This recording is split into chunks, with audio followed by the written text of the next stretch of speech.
ඇස්පියාගෙන දැකපු හීන ඇස් ඉස්සරහම යථාර්ථයක් වෙන දවස වෙනකන් මහන්සිලා. හීනවලින් ඇහැරිලා ඇත්තටම වැඩ කරපු මිනිස්සුන්ගේ ඇස් කතා කරලා කියනවා ඒ මිනිස්සුන් නිදිමරපු තරම. මොලේ කෑගහලා කියනවා ඒ මිනිස්සු මෙතනට එන්න කල්පනා කරපු තරම.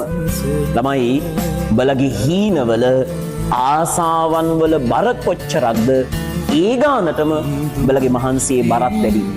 ළමයි ගෙදර ප්‍රධානම ආදායම් මාර්ගයේ උඹ වෙච්ච දවසට ඔබට තේරෙයි ඔබ දැකපු හීනවලයි ඔබ වෙච්ච මහන්සියේයි ආඩම්බරේ තරම. ඒ ආඩම්බරේ විඳින්න මහන්සියක්.